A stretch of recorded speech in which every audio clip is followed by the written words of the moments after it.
দোকানে যাব কি করে? পদঘাট তো জলে তলিয়ে গেছে, কেউ কি আসবে হাট বাজারে? পানি যেভাবে বাড়ছে আমার তো ভয় হচ্ছে গো, দোকান তলিয়ে যদি সব নষ্ট হয়ে যায়। সেই চিন্তাই করছি গিন্নি, কি যে করি এখন। আরে ও খুড়িমা, এটাই কি তোমার মেয়ের বাড়ি? হ্যাঁ রে, আমার নাতি নাতনিগুলো খেলা করছে, আমায় ও বাড়িতে নিয়ে চ।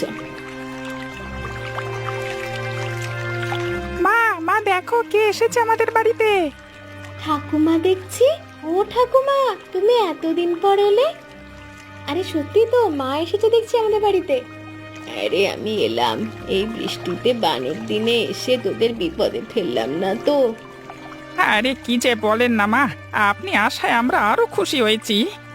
এসো মা এসো, ঘরে বসো। তোমার জন্য দুশ্চিন্তা করছিলাম, এই বন্যায় কি করছো কে জানে। আমাদের বাড়ি ঘর ডুবে গেছে রে, তাই এখানে এলাম। তা শালা বাবু কোথায়? ওরা আসেনি?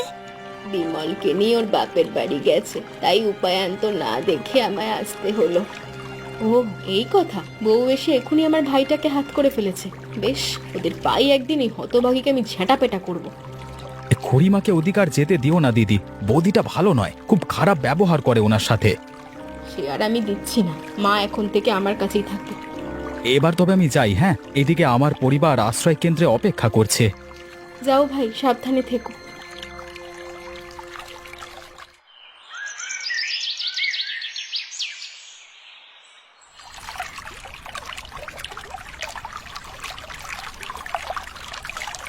নাও মা, তোমার জন্য বেশি কিছু করতে পারিনি, বানের জলে মাটি ভিজে গেছে, উনুনে একটু আগুন ধরছে না, কোনোভাবে কষ্ট করে রান্না করেছি।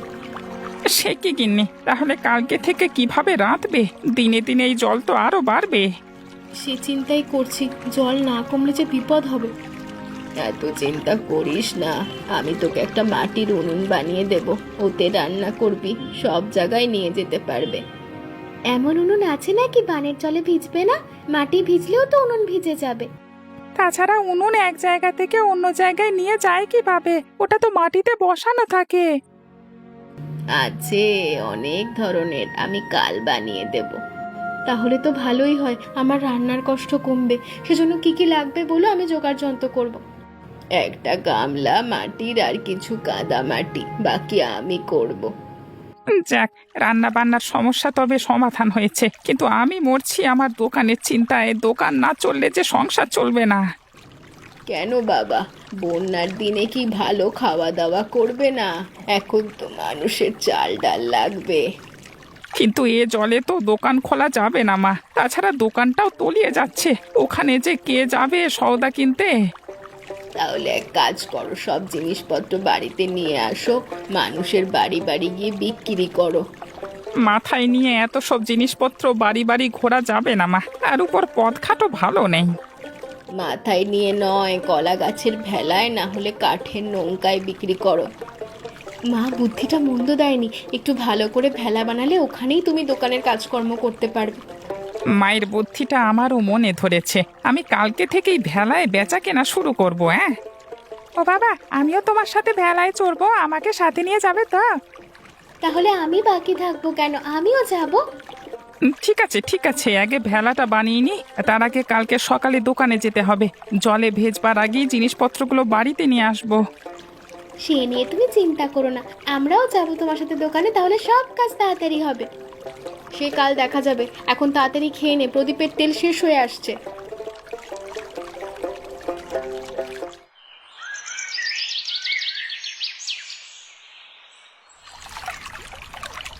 চুলার কাজ শেষ, এখন রোদে রাখতে হবে, মাটি শুকিয়ে গেলেই রান্না হবে। বারান্দার ওধারটায় রাখি মা, বৃষ্টিটা একটু কমেছে, রোদের আঁচ পেলে চুলাটা শুকিয়ে যাবে। তাই রাখ, আঁচ পেলে শুকোবে। নন্দলাল ফেরেনি, সে কখন গেল ভেলা বানাতে। ভেলা বানিয়ে বোধহয় দোকানে গেছে, জল তো বাড়ছে, যত তাড়াতাড়ি জিনিসপত্রগুলো সরানো হবে ততই মঙ্গল। তাই ভালো, এত টাকার জিনিস সময় মতো না আনলে জলে ভাসবে। ওই তো ওরা আসছে। কি গো, সব ঠিক মতো আনলে? ভাগ্যিস ভেলাটা বড় করে বানিয়েছি, তাহলে সব আনতে পারতাম না। ভালো করেছো বাবা, এবার তবে ভেলাতেই ব্যবসা শুরু করো। হ্যাঁ মা, এক্ষুনি গায়ে বেরোবো। মানুষ চাল ডালের জন্য খুব হাহাকার করছে, যেতেই সব কিনে নেবে। তাই যাও, বাবলু আর তুই নিয়ে আয়, স্নান করতে খেতে বসবি। আমিও বাবার সাথে যাবো মা। না দাদু ভাই, অনেকক্ষণ বাইরে থেকেছো, ঘরে এসো, খাওয়া দাওয়া করে গল্প বলবো। সত্যি ঠাকুমা, সত্যি রূপকথার গল্প বলবে?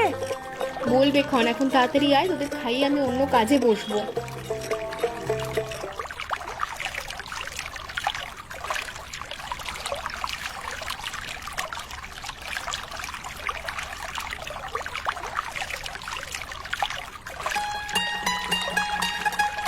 জয়া, এদিকে আয় তো। কি হয়েছে মা? বারান্দার ওধারে কিছু ছুটোছুটি করছে মাছ, দেখে যা তো, বড় কাতলের পোনা। ওদিকে বাসনগুলো ধুয়েছিলাম, এঁটো খাবারের গন্ধ এসেছে বোধহয়। চল নেমে কটা মাছ ধরি। মাছ ধরবে কি মা, ঘরে তো জাল নেই। তোর একটা শাড়ি নিয়ে আয়, তা দিয়েই চেষ্টা করি। দাঁড়াও মা, আমি আনছি।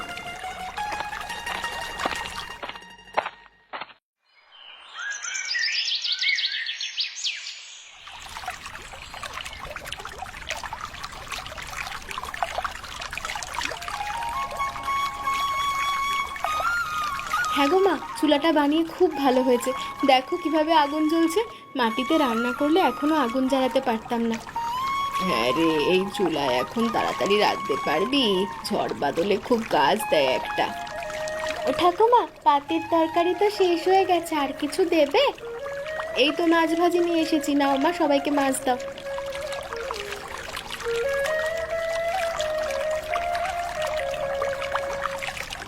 মাছ কোত্থেকে আনলে গিন্নি?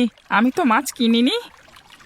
আমরা মাছ ধরেছি, ঘরের ওধারটা বড় বড় মাছ আসে। হ্যাঁ গো বাবা, আর মা ঠাকুমা জলে নেমে আজকে অনেক মাছ ধরেছে। কিভাবে ধরলে এত মাছ? আমাদের তো জাল নেই। আমরা একটা পুরাতন শাড়ি ছিল, ওই দিয়ে। বেশ বেশ, তাহলে ভালোই হলো, আমার আর মাছের চিন্তা করতে হবে না। এসব মায়ের গুণ, তিনি বুদ্ধি না দিলে আমি কখনো ধরতেই পারতাম না। মা এসে ভালোই করেছে, না হলে ছেলে মেয়েগুলোকে নিয়ে বড় বিপদে পড়ে যেতাম। তোমাদের এখানে বড় ভালো লাগছে, বাবলু আর মিনুর সাথে সময় কাটাচ্ছি। বাড়িতে থাকতে তো খালি ছেলে বউয়ের কথা শুনতাম। তোমাকে আর ও বাড়িতে যেতে হবে না ঠাকুমা, তুমি সারা জীবন আমাদের সাথেই থাকবে। তা কি আর হয় রে দাদু ভাই, পূর্বপুরুষের ভিটে তো একটু প্রদীপ দিতে হবে। আমার যে সন্তান হয়েছে সে সব নিয়ে ভাবে না, কিন্তু আমি যে এখানে থাকলে সব বিক্রি করে ফেলবে। সে আমরা দেখবক্ষণ। শালাবাবুর এত সাহস হয়নি যে আমাদের না বলে বাড়ি বিক্রি করবে। হ্যাঁ মা, ওদের সায়স্তা করবো, তুমি নিশ্চিন্তে এখানে থাকো। আমি আর ওই ডাইনির হাতে তোমায় দিতে চাই না। সে থাকবো কন, এখন তোরা খা তো, ওই যে আবার বৃষ্টি শুরু হয়েছে।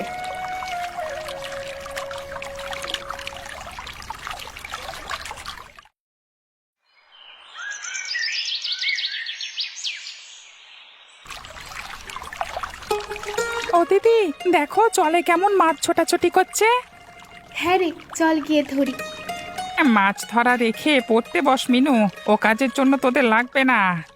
ও বাবা, অনেকক্ষণ ধরে তো পড়ছি, এবার একটু উঠি। বড় চাকরি করতে হলে আরো বেশি পড়তে হবে, মাছ ধরার অনেক সময় পাবি, এখন পড়।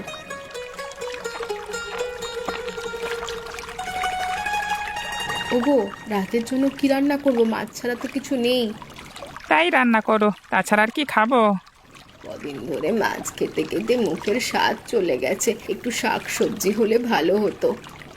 এই বন্যায় শাকসবজি কোথায় পাবো বলো তো? সব তো বানের জলে তলিয়ে গেছে। ও জয়া, বাড়ির সামনে কতগুলো কচু গাছ ভেসে যাচ্ছে, চল তো ওখান থেকে কচু নিয়ে আসি, শাক আর তরকারি রান্না করবি তা দিয়ে। হ্যাঁ মা, ভালো কথা বলেছো, অনেকদিন তোমার হাতে কচু বাটা খাই না, আজ করবে? আগে নিয়ে আয়, সব ভেসে যাবে। দাঁড়ান দাঁড়ান, আমি যাচ্ছি।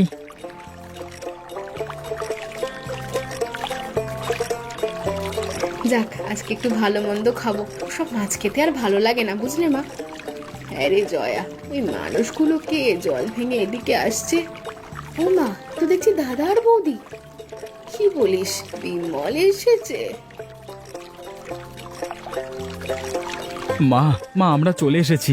তোমার জন্য মনটা খুব খারাপ লাগছিল গো মা। কেন রে বাছা, আমার জন্য খারাপ লাগার তো কারণ নেই। তোর তো বউ আছে, শ্বশুর শাশুড়ি আছে, সেখানে সুখ শান্তির কমতি হয়েছে বুঝি? শ্বশুরবাড়ির ভাত মনে হয় উঠেছে, দেখছো তো কেমন পেতনিমুখী হয়ে আছে।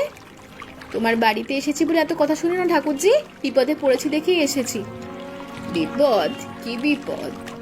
তুমি চলে আসবার পর ওর বাবার বাড়িতে গিয়ে উঠেছিল, কিন্তু কদিন যেতে না যেতেই ওর দাদা বৌদিরা আমাদের সাথে খারাপ ব্যবহার করতে শুরু করলো। ওদের যন্ত্রণায় থাকতে না পেরে চলে এসেছি। কিন্তু আমি তো তোমাদের আশ্রয় দিতে পারবো না দাদা, আমার ঘরে অনেক মানুষ, বাড়তি দুজনের দায়িত্ব আমি নিতে পারবো না। আমি আর কি বলবো, ওদের বাড়ি, ওদের ঘর, ওদের সিদ্ধান্ত।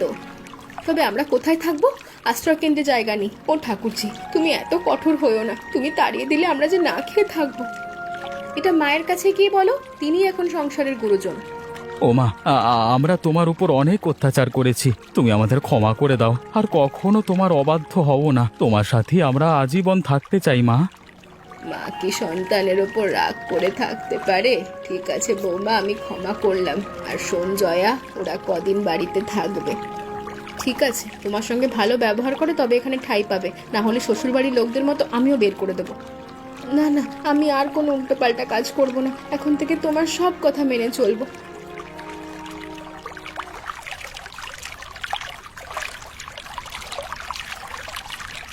এ কি, শালাবাবুও চলে এসেছো দেখছি। যাক, ভালোই হলো এসে। তোমাদের জন্য আজকে কচু নিয়ে এলাম। কচু খেতে হবে, ও তো গলায় ধরে।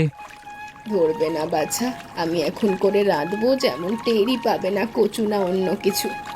তাহলে আমাকে রান্নাটা শিখিয়ে দিও তো, আমি ওদের কচু রান্না করে খাওয়াবো। ও গিন্নি, মায়ের কাছ থেকে সব কাজ ভালোভাবে শিখে রাখো। এমন গুণী মানুষ আছে দেখি আমরা টিকে আছি।